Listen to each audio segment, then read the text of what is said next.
and its effects, regardless of what we do now to reduce emissions. We will have to prepare for the effects of climate change while simultaneously making investments to reduce our greenhouse gas emissions. We as a human society have already delayed meaningful action far too long, and the longer we procrastinate, the more we will feel the effects of a rapidly warming climate, and the more expensive and draconian the necessary greenhouse gas mitigation measures will be. With that in mind, New York State enacted the CLCPA, the Climate Act, in 2019, and the law went into effect on January 1st of 2020. The statute sets achievement of a net zero economy by 2050 as a goal, requiring an 85% reduction of greenhouse gas emissions while allowing for sequestration of up to 15% of our emissions by 2050, all these percentages based on a 1990 baseline. The statute sets an interim greenhouse gas emission limit of no more than 60% of 1990 emissions. That is a 40% reduction by 2030. The law requires DEC to promulgate a regulation to set those 60% and 15% limits, which my office has already done. Although the Climate Act does not detail an emissions reduction plan, it envisions an overall strategy of beneficial electrification of the entire New York State economy, empowering that efficient electrified economy with clean sources of power, including 100% zero carbon electricity by 2040 and investments in storage and power storage to balance the intermittency inherent to wind, water, and solar power. In support of this strategy, the law requires the Department of Public Service to undertake proceedings to ensure large investments in renewable energy and energy efficiency, and the Public Service Commission, which oversees the Department of Public Service, has already begun to undertake such proceedings. The Climate Act further requires that investments in disadvantaged communities be prioritized and that support be provided to individuals and communities that are currently dependent on fossil fuel industries. I will describe more of the statutory requirements in a moment, but first let me describe the overall process that has unfolded to date and who some of the players are. The statute charges DEC, the Department of Environmental Conservation, with a primary regulatory role in limiting greenhouse gas emissions, although other agencies may also issue regulations with the CLCPA as their explicit authority to do so. Agency regulations are to be guided by a scoping plan, which in turn is to be developed by a climate action. The Climate Action Council comprises 22 appointees. It is and is chaired by the president of NYSDEC, Doreen Harris, and my commissioner, Basil Sagos. Pursuant to the statute, the Climate Action Council appointed 7 advisory panels to make recommendations for greenhouse gas reductions in 7 major emission sectors. The council also requested the Land Use and Local Government Advisory Panel, to which I had been appointed, to develop the adaptation and resilience recommendations, and I was actually charged with leading the work group to develop those recommendations.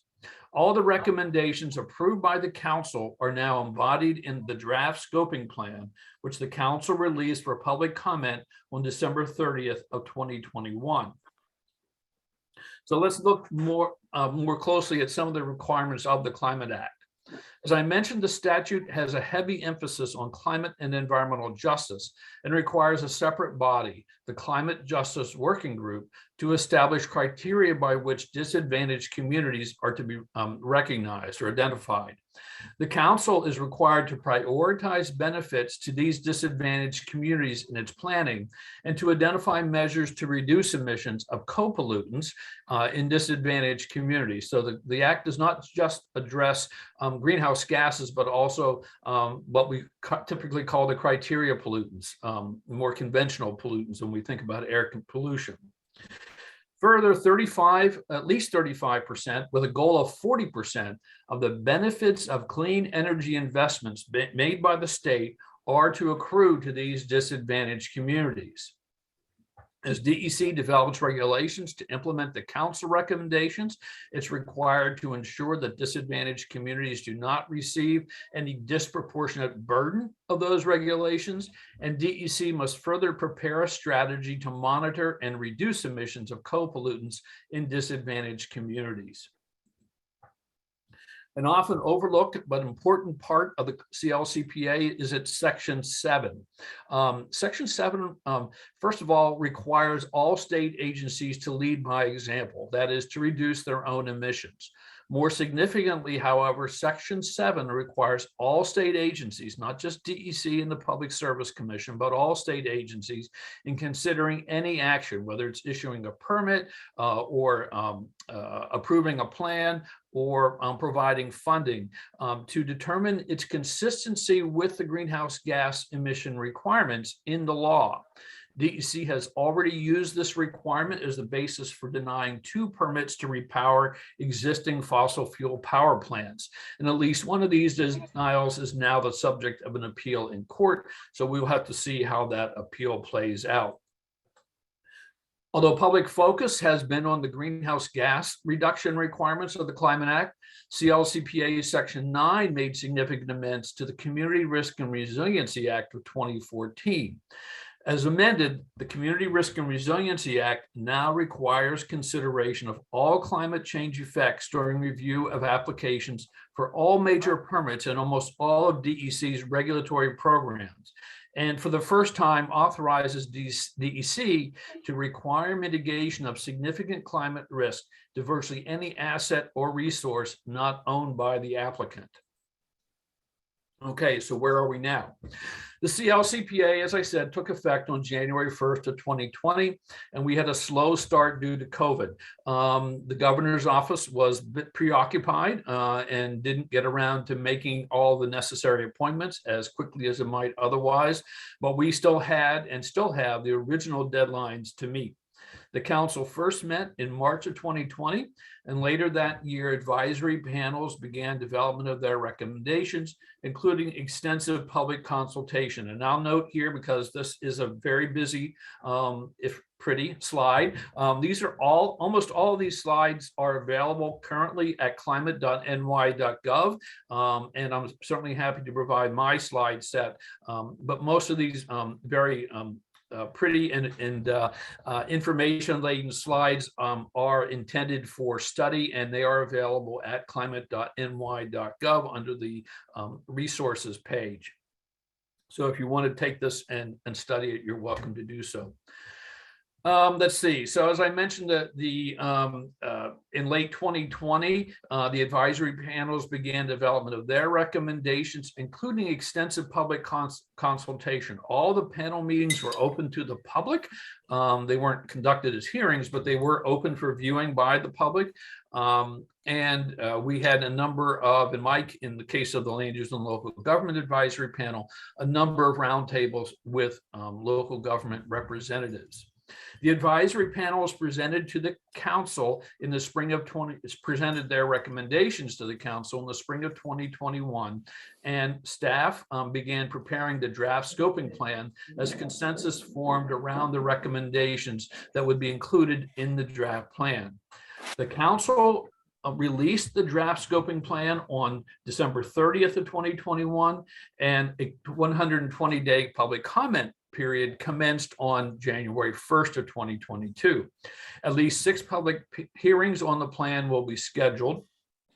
The final scoping plan, which again, remember, is to guide DEC's implementing regulations, that final plan is due out by 2023, by January 1st of 2023, and DEC is required to promulgate its implementing regulations just 1 year later. So this is sometimes folks complain about how long it's taking, and from some perspectives, it might seem overly long, but to implement these very complex and, let's face it, potentially very controversial regulations in this kind of time frame is a very very aggressive time requirements. And again, we've been given no dispensation by the legislature or the governor with regard to COVID. Those original deadlines as put in place in 2019 are still in place.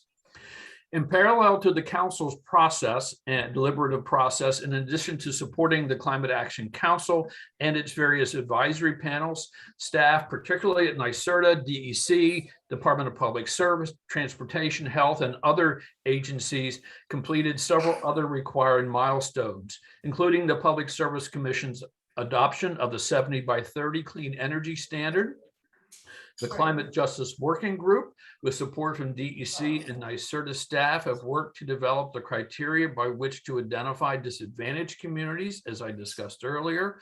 Those criteria and supporting maps showing the communities that will be designated, if those criteria designated as disadvantaged communities, if those criteria are finalized, will be released for public comment in the next few weeks. And they will also be subject to a 120-day public comment period and 6 hearings in addition to the hearings that will take place on the draft scoping plan. DEC and NYSDEC issued a report as required by the law on barriers to clean energy, access to clean energy and adaptation resources in disadvantaged communities at the end of last year. And my office has also finalized and released guidance on use of the social cost of carbon for agencies, the required regulations setting the 2030 and 2050 greenhouse gas emission limits, and a regulation limiting end uses of certain hydrofluorocarbons, which are a very powerful greenhouse gas. So we have been busy. And as required by the Climate Act, DEC, and specifically staff in my office, issued a greenhouse gas emissions report at the end of 2021. Based on this report, we can see the enormity of the challenge we face, as illustrated by the bar graph on the right.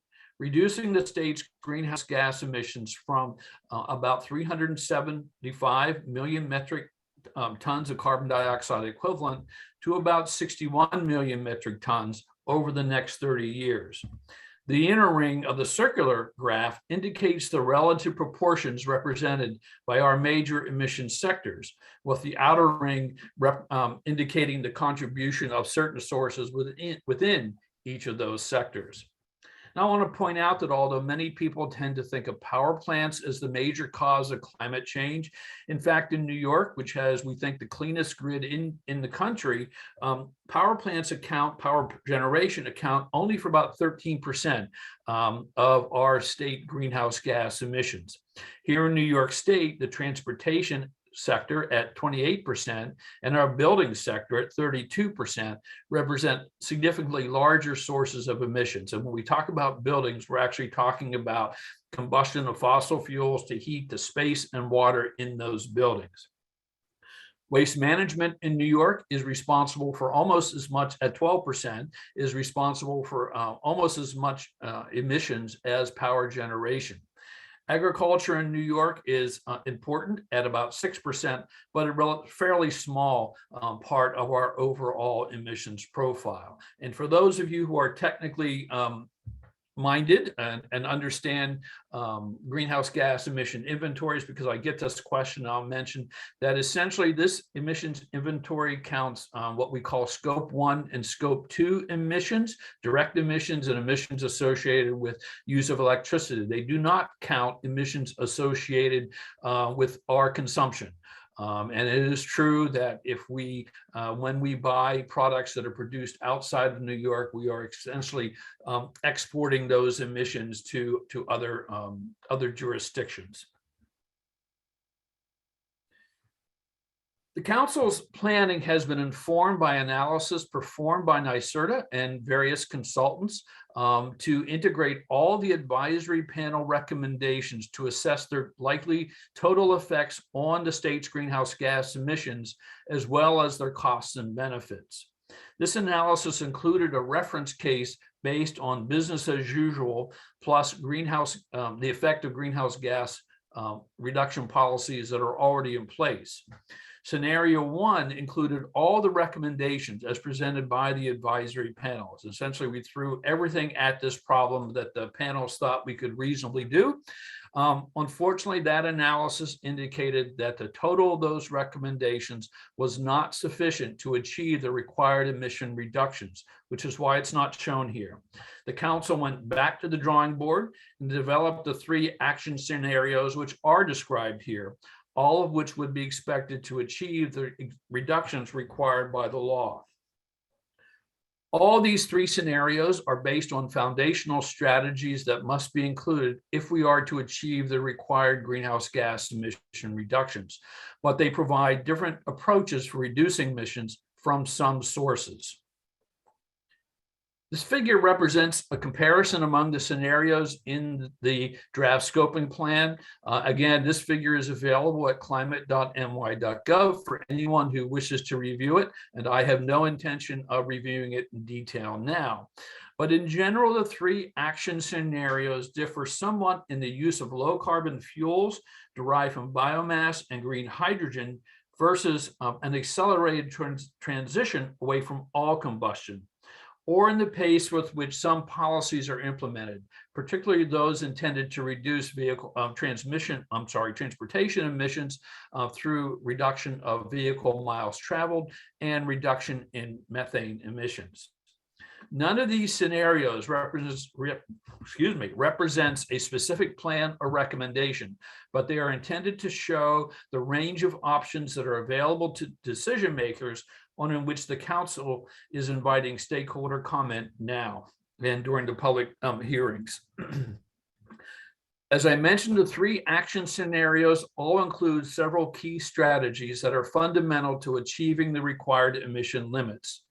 These strategies include deep improvements in energy efficiency across all sectors, but particularly in our buildings. We must ensure that heating of water and space is electrified, primarily through use of high efficiency heat pumps, and that gas for cooking is eventually eliminated, first in new buildings and eventually in existing buildings. Climate justice and land conservation demand that we enhance mass transit, institute true smart growth, and reduce vehicle miles traveled. We must electrify our transportation, starting with light duty vehicles. And of course, our newly electrified economy must be powered by zero emissions electricity. We must eliminate high global warming potential refrigerants, as well as fugitive emissions across the waste, agriculture, and energy sectors, while maximizing carbon sequestration in New York's lands and forests.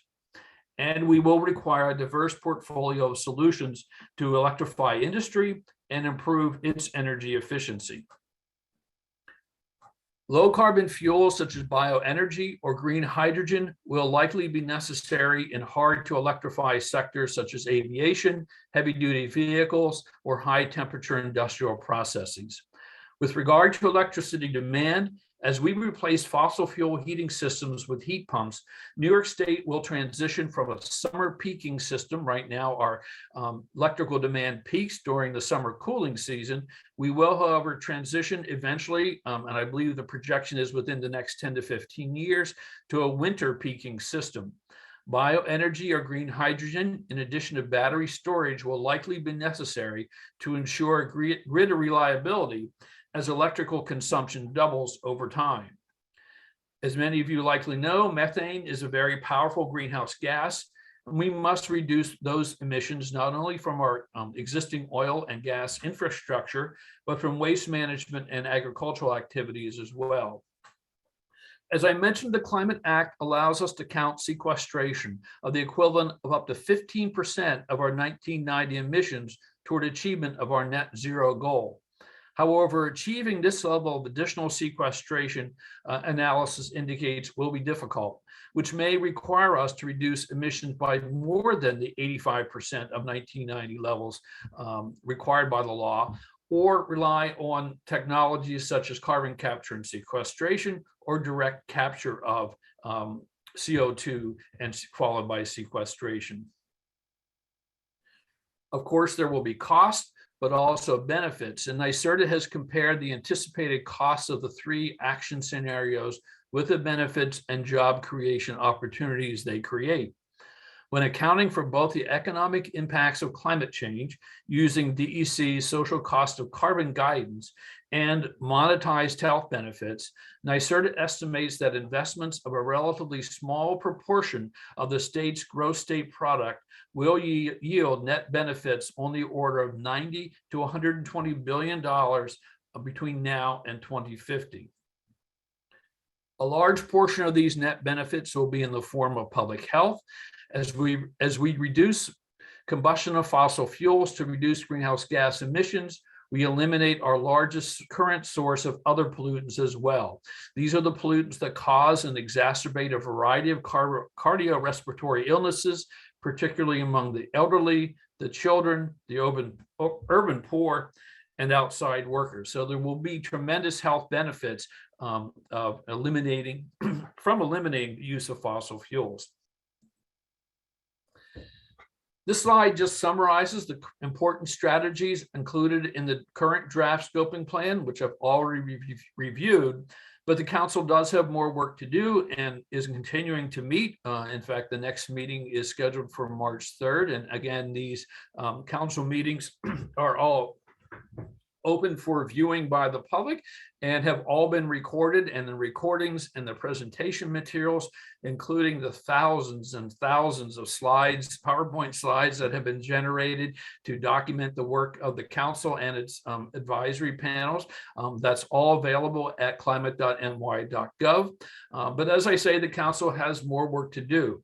In addition to considering the public comment it will receive, is receiving and expects to receive through the end of April, there are several important topics, including to be discussed yet, including potential use or abandonment of our current gas infrastructure, which is a topic that has proved to be very controversial on the council, with some council members advocating for continued maintenance of the gas infrastructure, potentially for distribution of renewable natural gas or green hydrogen, with other members arguing that we should abandon that current gas infrastructure as quickly as possible to ensure that we do not continue to invest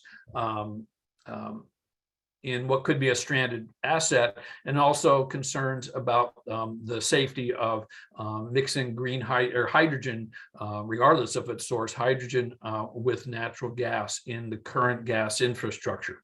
Also will be discussed is how to finance all this, how to finance implementation of the plan, including potential carbon pricing.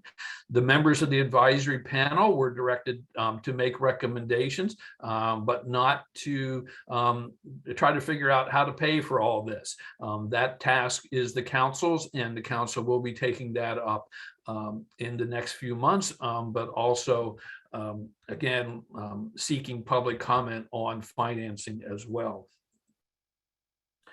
In addition to the greenhouse gas mitigation strategy, as I mentioned, the Climate Action Council did ask the Land Use and Local Government Advisory Panel to develop adaptation and resilience recommendations. And the draft scoping plan includes these recommendations.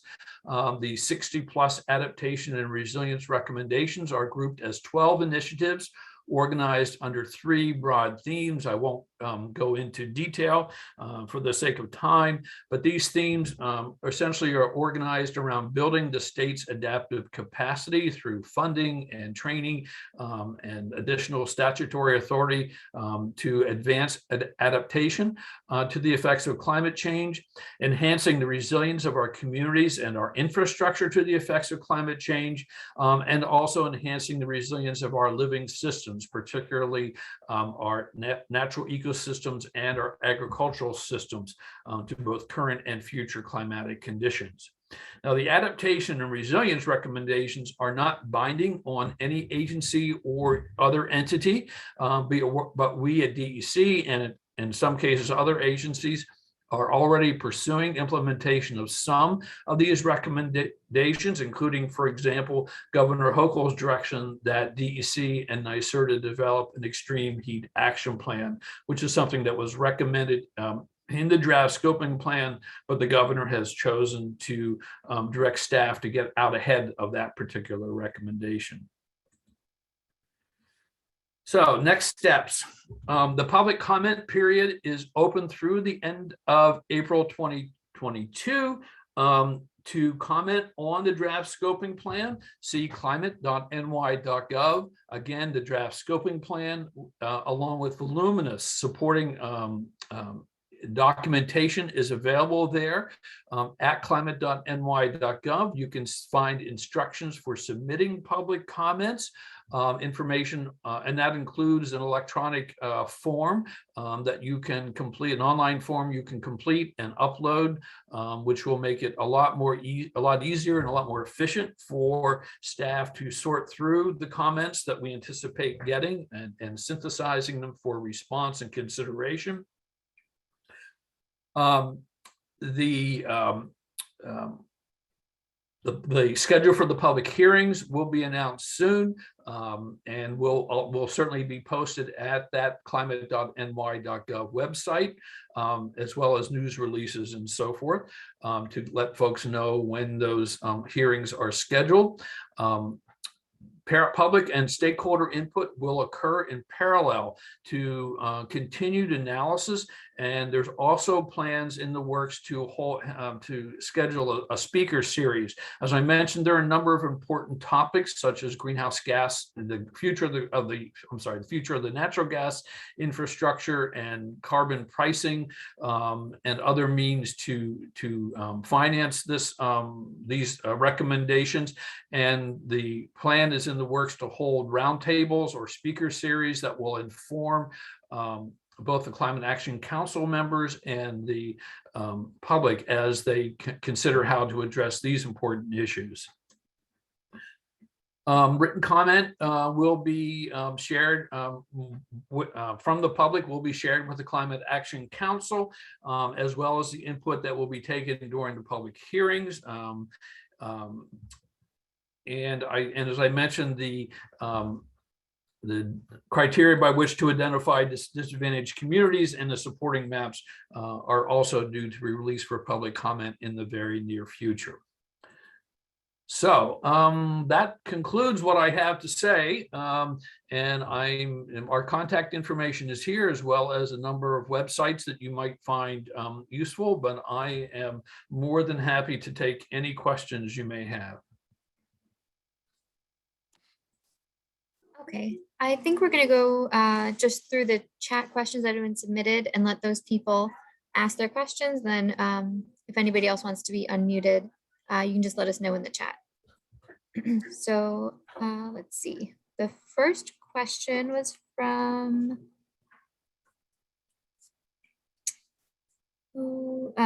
George Holmesy. Do you want to unmute? Yep, great. Thanks a lot. That was very interesting. I appreciate the update.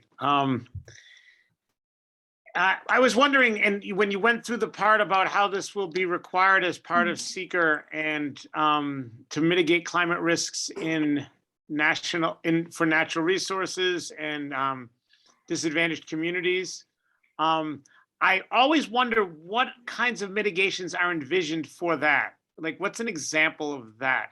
Because I've never quite got that, how we mitigate, because so much stuff contributes to it. How does the state expect that to be workable at the local level? And this might be outside of what you want to talk about today, but it just struck me as an example. And I'll have another question later on in the list for you. So just to clarify, you're asking how we mitigate the effects of climate change?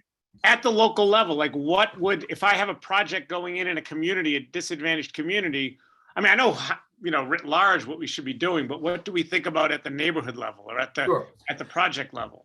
Sure. So there are things that we can do to make projects more resilient to future climate conditions. And we already have resiliency requirements in place. So for instance, you're not supposed to build in a floodplain, or if you do build in a floodplain, you're to be at certain elevations. Okay. Part of what we're talking about, and we've actually issued guidance on how to do this, and provided guidance to municipalities on how to do this, is you consider what the future flood levels are likely to be. and require that we build to the future conditions, not to historical conditions, which is what we've been doing.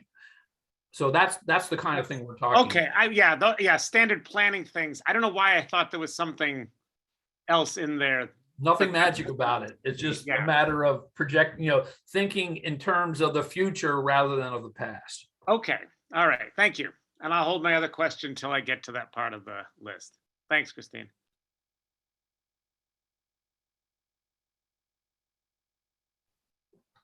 Sorry about that. Adam? Yeah, and before I go, I think Diane was asking if we could take the slides down. Mark, good to see you again. Lots happened since we last cyber met.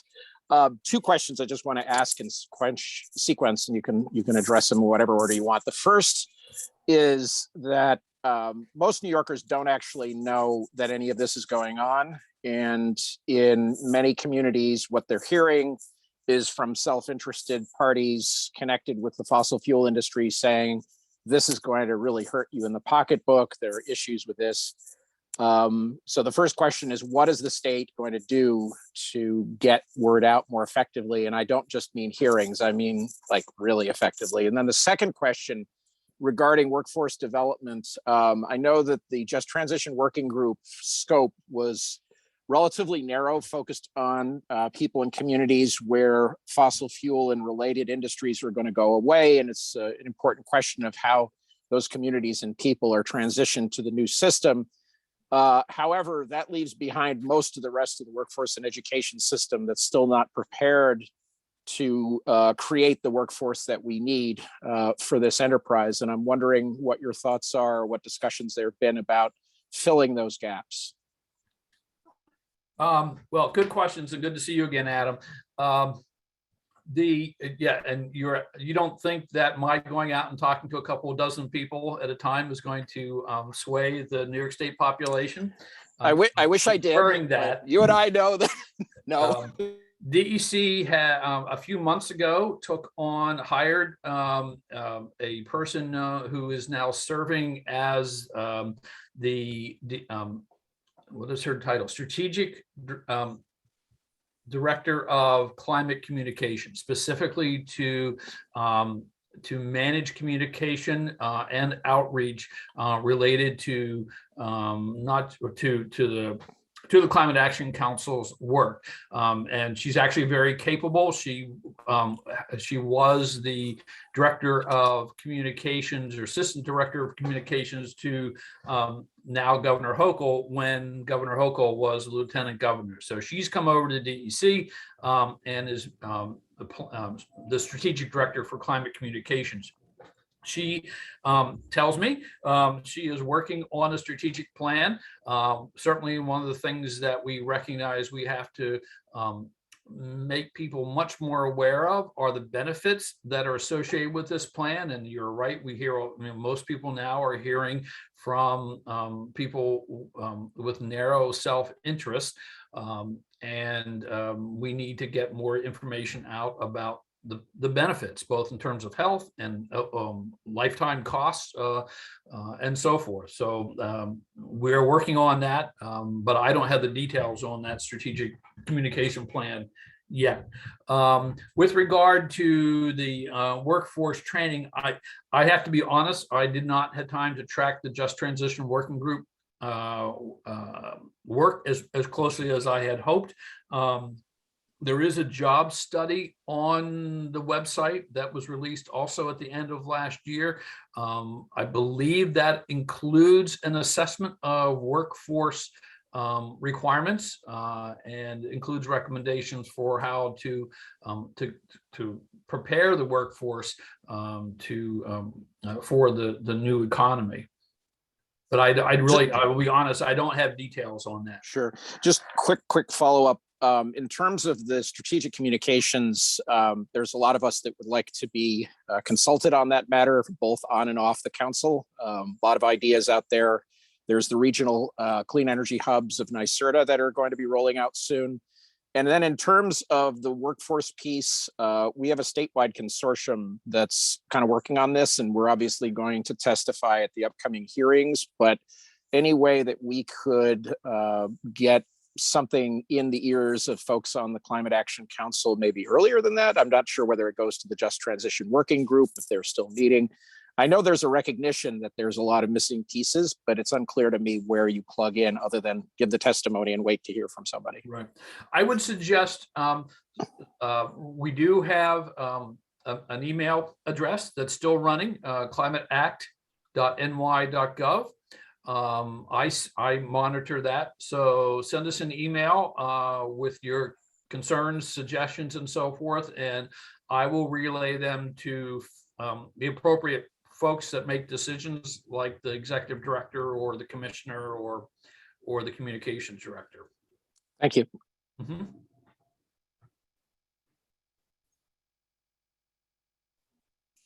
I don't see any other questions in the chat. So George, if you wanted to ask your second follow-up. Oh, sure. I work for Binghamton University, and we were actually talking about trying to make comments on the draft. Is there, and I have not looked at it yet. So is there specific or envision specific guidance for SUNY and SUNY campuses? No, I don't. I don't think the plan gets into that level of detail. It is mostly about policies and investments that the state needs to make. It even though it is, and it's called a scoping plan, which I think is an unfortunate term that was borrowed from California, and it confuses people with the scoping documents that are generated as part of the seeker process. And I was in another conversation, and I think a better term, you might think of it as a blueprint. It still does not lay out as much detail, implementation detail as will be needed. Okay. All right. Thank you.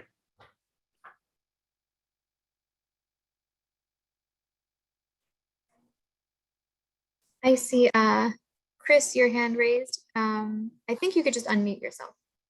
Yeah. So yeah, I did put something on chat, but I guess it wasn't so much of a question, but I guess I could turn it into a question. Mark, by the way, excellent presentation. You covered a lot of territory there. And actually, you even mentioned the embedded energy that we consume by simply buying things. But then you sort of left it there. And my fear is if you don't track something, you don't strategize around it. And recycling, according to calculations that I've seen, actually can address up to 12% of our total energy consumption. So it's a big deal. And it seems like that would justify putting a certain amount of resources towards those efforts under this rubric that you're talking about. Right. Oh, I didn't mean to imply that we were ignoring waste. So there, in fact, the statute itself required the council to appoint 6 specific advisory panels. But you may recall I said there were 7. It's because the council appointed a waste advisory panel as well. And there are recommendations for how to reduce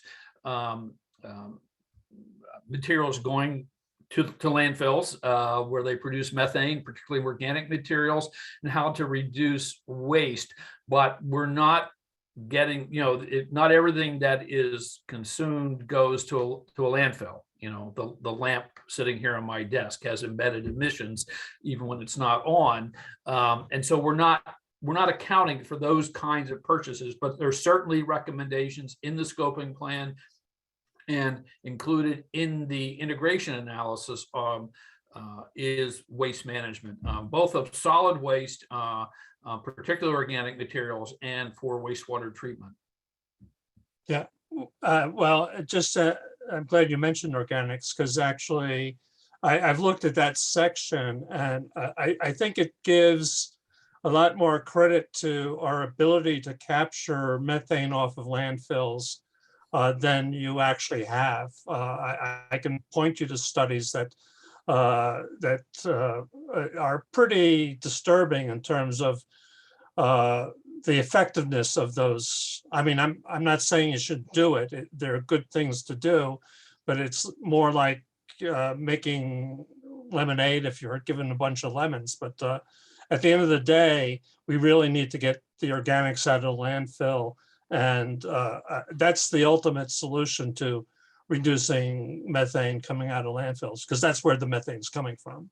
Yeah, the technical staff in my office, and that's not an area that I work in, but they've been saying for a number of years that the EPA methods on which we have to rely at the moment probably vastly underestimate, and others have said this too, underestimate the emissions, methane emissions from landfills. And there's discussion about developing more accurate and estimates. But right now we have, I believe, we are using the EPA methodologies. So again, that really argues for resources put into that area to assist localities because they're the ones that kind of foot the bill. Yeah, absolutely. Mm-hmm. Are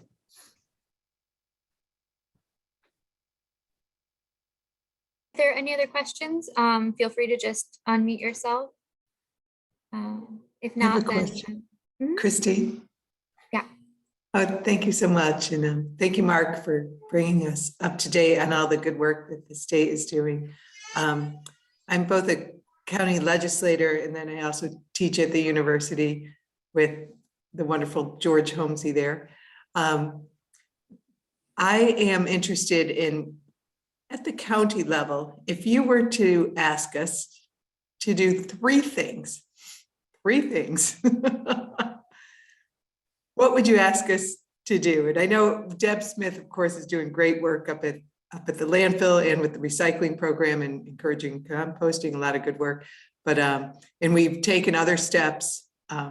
But if you were just to advise us at a local level to do something this year, take steps in this direction, what would you say?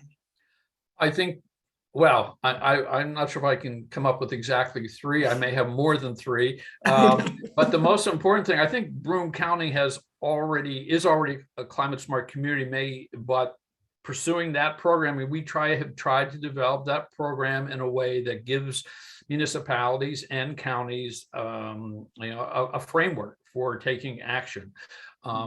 When I didn't take the time to go into discussion of the land use and local government recommendations, if I can, the slides are available and those recommendations are summarized on those slides, but that we really focused on transportation planning and smart growth. If you think about, well, not only is transportation, one of our two largest emission sectors, but there are all kinds of questions related to economic and environmental justice that relate to how we plan our transportation. Are we expecting our workforce to be able to live in the community in which they're working? Do they have access to housing and jobs and reasonable transportation to get there? Now, these are long-term plans, things that will take a long-term time to put in place. But I would recommend municipalities and counties take a hard look at their comprehensive plans and their zoning to see what effects, intentional or inadvertent, they are having on vehicle miles traveled, as well as all the attendant equity concerns. If you think about New York State as a water-rich state, and as we see drought developing in other parts of the country, we may well see an influx of climate refugees coming from outside the United States or outside the continental United States that are affected by storms, or people, in the Southwest just saying it's getting too hard to live here, it's too dry, or water-intensive industries looking to move here and bringing their people with them. Those are all things that could happen, and if we're going to accommodate that potential influx of new citizens, we need to think about how we will do that in a way that maintains the character of our communities and our local environment while still taking advantage of the of that influx.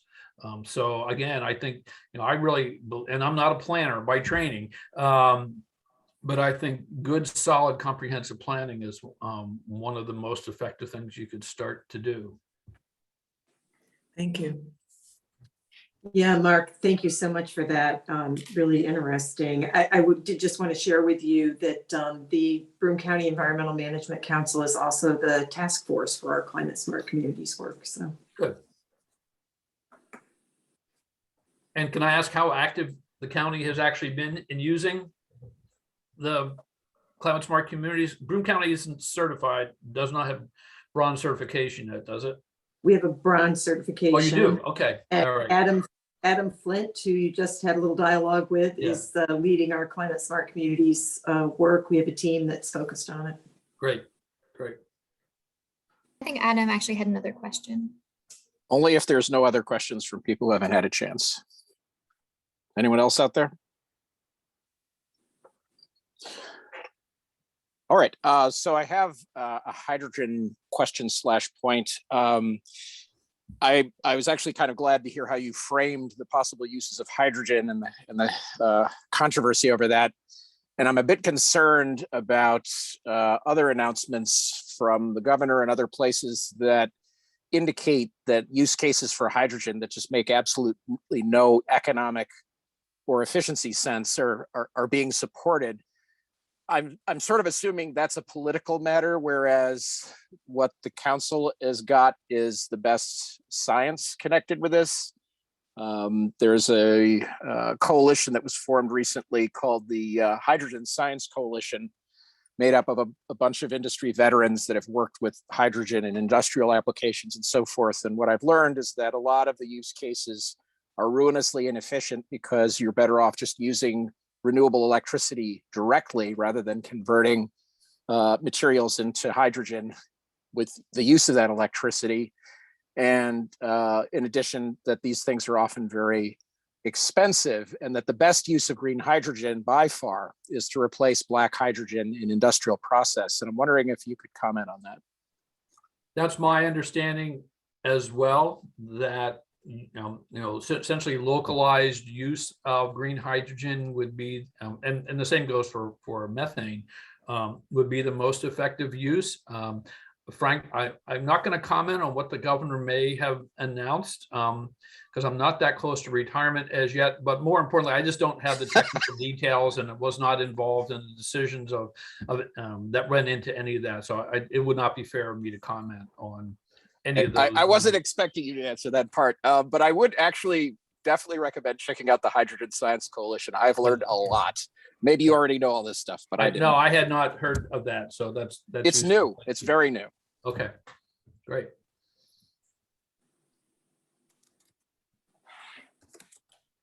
All right, any other questions for Mark? Chris, do you have a question? Yeah, I got one. It might be a touchy subject, I don't know, but any thoughts on how to address the whole proof of work cryptocurrency? It seems like it's a real threat out there, and undoing any gains we get seems to be completely wiped out by that trend. Right. I don't know if the council will include any recommendations in its final plan with regard to proof of work, crypto mining. We certainly have heard a lot of public comment along those lines. But I have to be careful. It is touchy mostly because we have application in front of the department. So I have to be careful about what I would say in any case. But it's not, again, it's another topic that I don't follow that closely, other than to hear the kind of concerns that you're expressing.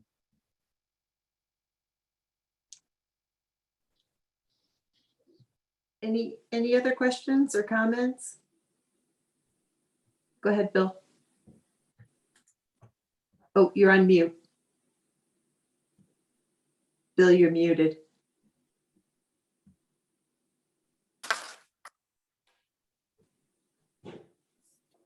you go. I tried to send you a chat message, but evidently it didn't work. But you mentioned vehicle miles traveled. Is anything done to control the idling time of, for instance, buses, fleet vehicles, or any other agency that's out there? DEC, there are already regulations with regard that limit idling of Okay. diesels. Enforcement is a problem, but yeah, there are already, those regulations have been in place for many years. The answer to that is EVs. Sure, sure. And certainly the governor has said, both the previous governor and the current governor have said that they're going to they are making investments in both supporting the electric vehicles, and I'm on my second one, as well as charging infrastructure. But we, to be honest, have not been as efficient as getting the charging stations in place as we might be, according to the controller's office. That's actually one of our major projects for the Climate Smart Communities group. And yeah, I'm very flummoxed by this because it seems like you could do a statewide plan relatively easily together with consultation with localities and just knock it out. But yeah, and I again, we fund municipalities, we give them grants to install it, but they have to do all the work. We just give them the money after they get them installed. NYPA is the one with the charge to put in most of the state-owned chargers, and they just seem to have encountered a series of difficulties in getting that done. unintended. Yeah. All right, well, listen, if there isn't another question, I do just want to thank Adam for bringing up the EV charging station project that his team is collaborating with some of the Binghamton University students on. I realized I missed the opportunity, Mark, to brag us up a little bit. So there's some on there. And as well, the Broome County Planning Department is doing a vehicle inventory. So there's a number of things that we're doing that we think are going to help us get to gold, first in the state. That's what Well, we don't have golds yet. We don't Oh. even have the standards. Part of the thinking is that we are going to try to align the requirements of gold certification with the recommendations for local governments that come out of the final scoping plan. So that's the strategy. We've had a number of counties claim they're going to be the first gold. So, Tompkins and Ulster have already claimed that they're going to make it. So it'll be interesting once we finally get those requirements out, and the race can be on. Good. Listen, thank you so much. Wonderful presentation. We really, really appreciate it. Thank you. Yeah, very much. And I do just want to thank Christine for so ably fielding our questions and keeping us in order. So thank you for that. We do have just a couple of pieces of business that we wanted to try to cover in the last couple minutes here. Mark, you're welcome to stay on or to get to dinner, whatever. No, I think I've been sitting in this chair for about 11 hours so far today, so I'm going to move. But if I could just take one moment to repeat something I said, I think before most people were on, we are looking for opportunities to make these kinds of presentations. So if any of you have connections with other stakeholder groups that would be interested in either having a speaker at a regularly planned event or putting on a special event, we will certainly do our best to get someone there. So and don't make a liar out of me, because I told Mark he was going to get business out of this meeting. So that'd be great. All right, thanks, Mark. Thank you very much. Thanks. So Chris, did you want to talk? I think Chris and Adam both had a quick thing they wanted to talk about. Chris, did you want to talk about yesterday's meeting and Sure. The action item coming out of yesterday's, we covered a lot of territory, but the action item is concerning EPR, extended producer responsibility. We've talked about that before, even in this meeting, but that's one of the two focuses. Not that it doesn't include other things, but our two emphasis out of the gate, if you will, has been to get organics out of landfills, our landfill and EPR. And we're blessed in a way by the fact that even though EPR legislation has been introduced in the past, this is the first time, to my knowledge, that an EPR bill essentially is coming out of the governor's office. So that's a big deal. And we want to encourage that, obviously. When I was a county legislator, we actually passed an EPR resolution urging the state to get into EPR back in the 1990s. So once again, ahead of the curve, but we're still talking about it. But we would like the EMC, we'd like the legislature to support that effort. It doesn't, the county isn't in a position to administer EPR, but it does have an opportunity, if it so chooses, to make its feelings known that it supports EPR. And this is a big deal for the county because absent EPR, basically our constituents, our taxpayers, are footing the bill for material recovery. And EPR is a way to get out from under that, getting the producers to foot the bill, if you will, and by the same time, engaging them and incentivizing them to design their products to enable the recovery of the materials that they're made of. So that's in a nutshell. We're suggesting that the EMC, in its role as an advisory council to the legislature, that it encourages the legislators to pass such a resolution. Deb Smith kind of put together a resolution that I think looks great. And we're hoping our legislators, what did we lose, Jason? But we still have Susie here, that you might kind of carry the ball and get something passed at the legislature. Oh, I'd be happy to, help sponsor and promote that. And yeah, Deb, I've been wanting to call you anyway to see if there's some projects some students could work on. So we'll, yeah, that could be one of their projects too. Well, show time is where of it the works. essence. Like I said, when you get something in the governor's budget, it's worth your while to push it when the iron's hot. Yes, as it were. right. Yeah, this semester. Yes, this spring. Sorry. This before April 1st. Yeah. By So April 1st? Speaking of time, I know we're Yeah, over. I so think I'm gonna- because of the budget, is that why you're saying before? April yeah, 1st? the budget has to be passed by then, so the sooner the better. If it's okay, I just wanted to jump in real quick since we're over time. No, This I is do- about, go ahead. I'm sorry, Adam, I do just want to make sure we answer Susie's question though. Okay. So I think that's the rush, is trying to get it in front of the legislature before the budget. Oh, Yes. so then we have to get it in for March. So we have to get it in like yesterday. No. okay, so We can do that. Deb, do you have a copy of the resolution? I can send you a copy. I can email it to you. Okay, and have you spoken with Jason or? I hadn't Chairman spoken Reynolds? to them recently because this was something that the EMC was putting forward. Great. So has the EMC reviewed it and approved it?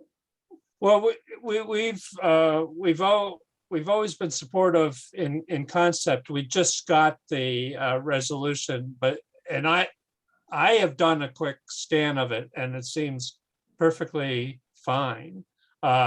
So I think at this point we would just like to encourage them to pass a supportive resolution, and then you can look that over. If you have any questions for me or Deb, I think that's the vehicle we use. I think that's the best Yeah. vehicle we could use.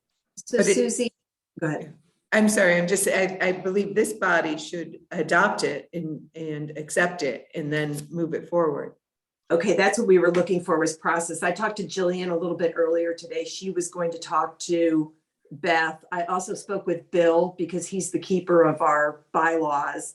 And he thought that this kind of thing could go forward without necessarily a vote of the EMC. But if you've been with the EMC longer than I have, so if you think this is, Yeah, Well, I'm here's what- surprised at that, because Yeah. I've always been used to having a vote on recommendations, so. can we do that by mail? Can we do that by email? Yes, and Okay. concurrently, we could get it on the docket for March. You know, Okay. just saying, here's the draft resolution. EMC is in the process of approving it and recommending it for. But that way, at least, it's not coming in as a late resolution. And then everyone's like, well, what's this about? And why didn't we move it? Whatever. They'll be more Yeah. likely to accept it if it's just part of the packet. And Deb presents it at one of the committee meetings. And they'll say, okay, you know, either Deb or Christy, whoever, or both, would present it or be there to answer questions, and then they'll be fine. But if it comes in sideways, then they'll look at it. Of course, if we show up, they'll say, why are you here? But I'm more than happy to do that. I'm going to take your lead on that, Susie, and whatever you think is the best strategy. So I think Jillian and I can help you, Chris, get something out to the body, if that's what you mean, to the EMC body. I think Jillian will help us with that. I was circling back around to Susie's Okay. or her suggestion that we might want to show up at the committee that's reviewing it, but Great. which I'm more than happy to do. But And I think Deb's probably interested, or you're already there. Are you already in that meeting, Deb? I'm usually already there, yeah. Yes, and I know both Deb and Beth are very well respected at those meetings, so Yeah. it'll be good. Good, good. All right, anything else on that?